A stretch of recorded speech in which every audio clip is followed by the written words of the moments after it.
নমস্কাৰ।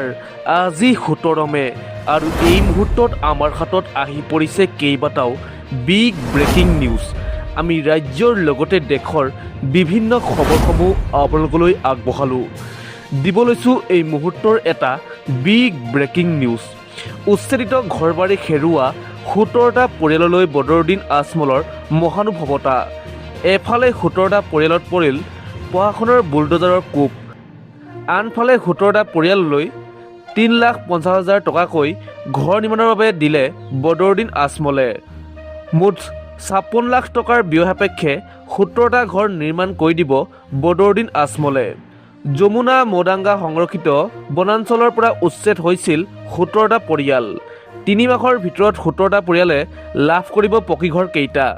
পকীঘৰৰ লগতে থাকিব বিনামূলীয়া বিদ্যুতৰ ব্যৱস্থা।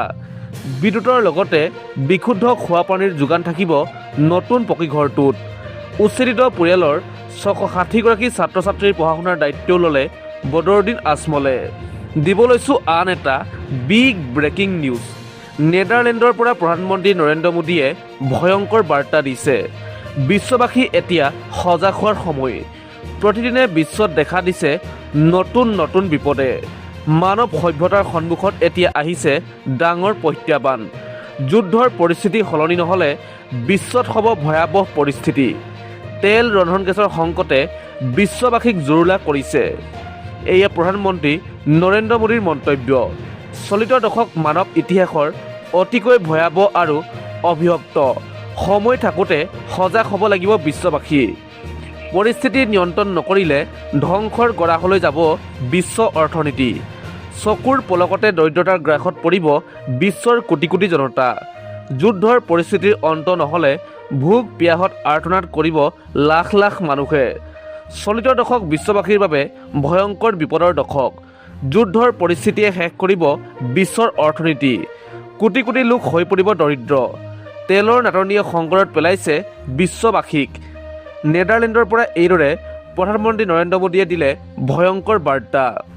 দিব লৈছোঁ আন এটা বিগ ব্ৰেকিং নিউজ। ৰাজ্যৰ লাখ লাখ লোকৰ একাউণ্টত সোমাব টকা। হিমন্ত বিশ্ব শৰ্মাই নিৰ্বাচনী প্ৰতিশ্ৰুতি আখৰে আখৰে পালন কৰিব। 3,000 টকালৈ বৃদ্ধি হৈছে অৰুণোদয় আঁচনিৰ ধন। এটা পৰিয়ালৰ দুগৰাকীকৈ মহিলাই পাব এতিয়াৰে পৰা অৰুণোদয় আঁচনিৰ ধন। নতুন পদ্ধতিত দিয়া হ'ব এইবাৰৰ অৰুণোদয় আঁচনিৰ টকা। নিৰ্বাচনী প্ৰতিশ্ৰুতি পালন কৰিব মুখ্যমন্ত্ৰী হিমন্ত বিশ্ব শৰ্মাই। চৰকাৰ গঠন কৰিছে ইতিমধ্যে বিজেপিয়ে আৰু বিজেপিৰ নিৰ্বাচনী প্ৰতিশ্ৰুতি আখৰে আখৰে পালন কৰিব হিমন্ত বিশ্ব শৰ্মাই। এটা এটাকৈ পূৰণ কৰা হ'ব নিৰ্বাচনী প্ৰতিশ্ৰুতি। 1,250 টকাৰ পৰা 3,000 টকালৈ বৃদ্ধি কৰা হ'ব অৰুণোদয় আঁচনিৰ ধন। যিসকল মহিলাই আবেদন কৰা নাই এতিয়াই অৰুণোদয় আঁচনিৰ বাবে আবেদন কৰক। ডাঙৰ পৰিয়ালৰ দুজনীকৈ মহিলাক দিয়া হ'ব অৰুণোদয় আঁচনিৰ টকা। একেদৰে ৰেচন কাৰ্ডৰ চাউলো একেটা পৰিয়ালৰ দুজনে লাভ কৰিব।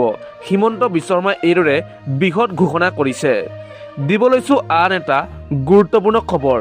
2টাতকৈ অধিক সন্তান জন্ম দিলে চৰকাৰে উপহাৰ দিব বৃহৎ ধনৰাশি।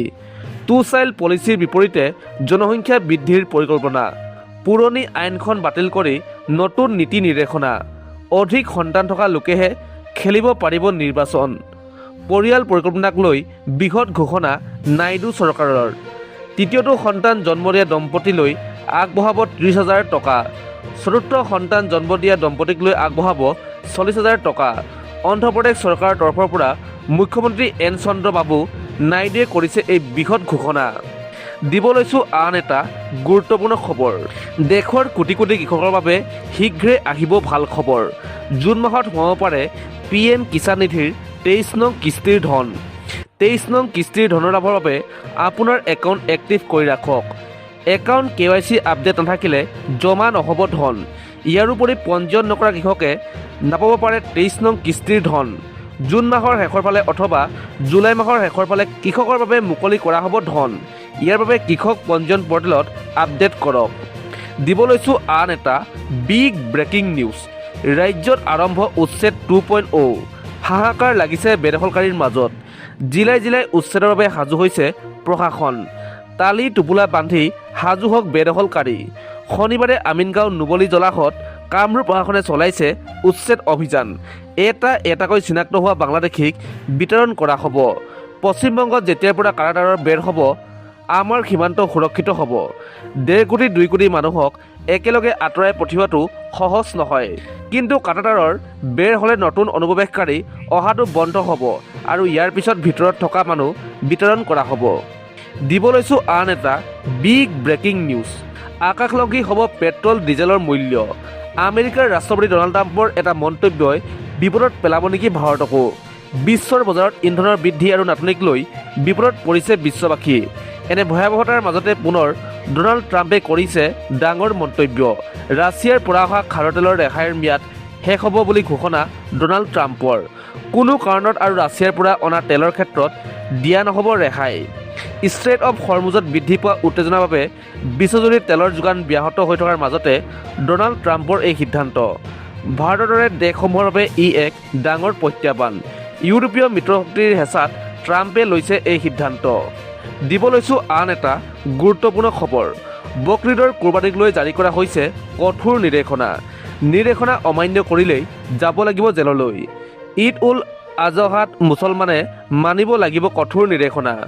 কুৰবানী কৰাক লৈ চৰকাৰে জাৰি কৰিলে SOP। কেইবাটাও নীতি অনুসৰি বকৰী ঈদ পালন কৰিব লাগিব মুছলমানে। পশু হত্যাৰ বাবে অনুমতি লোৱাটো বাধ্যতামূলক। ফিটনেছৰ প্ৰমাণপত্ৰ অবিহনে গৰু ম'হ কুৰবানী দিব নোৱাৰিব মুছলমানে। পৌৰসভাৰ অধ্যক্ষ, পঞ্চায়ত সভাপতি, পশু চিকিৎসা বিষয়াই দিব সন্মতি। যুটীয়া সন্মতি দিয়াৰ পিছত প্ৰদান কৰিব প্ৰমাণপত্ৰ। কুৰবানী দিয়া প্ৰাণীটোৰ বয়স 14 বছৰতকৈ অধিক হ'ব লাগিব। পশুটো কৃষিকাৰ্য নতুবা প্ৰজননৰ উপযোগী হ'ব নোৱাৰিব। ৰাজহুৱা স্থানত জীৱ জন্তু বধ কৰাত সম্পূৰ্ণ নিষেধাজ্ঞা জাৰি কৰিছে প্ৰশাসনে। দিব লৈছোঁ আন এটা গুৰুত্বপূৰ্ণ খবৰ। নীটৰ প্ৰশ্নকাকত ফাদিল ঘটনাৰ নতুন মূৰ। CBI তদন্তত পোহৰলৈ আহিছে নীট কাণ্ডৰ ধনৰ তথ্য। NTA পৰীক্ষক PV কুলকৰ্ণীৰ লগতে আন এজন বিশেষজ্ঞই ফাদিল কৰিছিল প্ৰশ্নকাকত। বিশেষজ্ঞ মনীষা মানধাৰীয়ে ফাদিল কৰিছিল এখনৰ পাছত আন এখন প্ৰশ্নকাকত। নিজা বাসগৃহত শ্ৰেণী অনুষ্ঠিত কৰি দুয়োজনেই পৰীক্ষাৰ্থীৰ হাতত তুলি দিছিল প্ৰশ্নকাকত। ইতিমধ্যে অভিযুক্ত মনীষা মানধাৰেক দিল্লীৰ পৰা গ্ৰেপ্তাৰ কৰিছে CBIয়ে। ইফালে এই ঘটনাক লৈ কেন্দ্ৰীয় শিক্ষামন্ত্ৰীক তীব্ৰ সমালোচনা ৰাহুল গান্ধীৰ। শিক্ষামন্ত্ৰী ধৰ্মেন্দ্ৰ প্ৰধানক বৰ্খাস্তৰ দাবী ৰাহুল গান্ধীৰ। দিব লৈছোঁ আন এটা বিগ ব্ৰেকিং নিউজ। আদালতৰ সন্মুখত চলিল বুলডোজাৰৰ কোব পৰাৰ লগে লগে উত্তপ্ত পৰিস্থিতিৰ সৃষ্টি হৈছে। জিলা আদালতৰ সন্মুখত থকা অবৈধ চেম্বাৰ চলিছিল বুলডোজাৰ। শ আৰক্ষী নিৰাপত্তাৰক্ষী মোতায়েন কৰা হৈছে। অবৈধভাৱে নিৰ্মাণ কৰা দোকানতো চলিছিল প্ৰশাসনৰ বুলডোজাৰ। উচ্চ ন্যায়ালয়ৰ নিৰ্দেশ মৰ্মে চলোৱা হৈছিল বুলডোজাৰ। 240তকৈও অধিক অবৈধ নিৰ্মাণৰ ওপৰত বুলডোজাৰ চলোৱাৰ নিৰ্দেশ। যোগী আদিত্যনাথৰ চৰকাৰৰ বুলডোজাৰ একশ্যন। বুলডোজাৰ চলোৱাৰ লগে লগে উকিলে আৰম্ভ কৰিলে প্ৰতিবাদ। পৰিস্থিতি নিয়ন্ত্ৰণৰ বাবে আৰক্ষীয়ে কৰিলে লাঠিচাৰ্জ।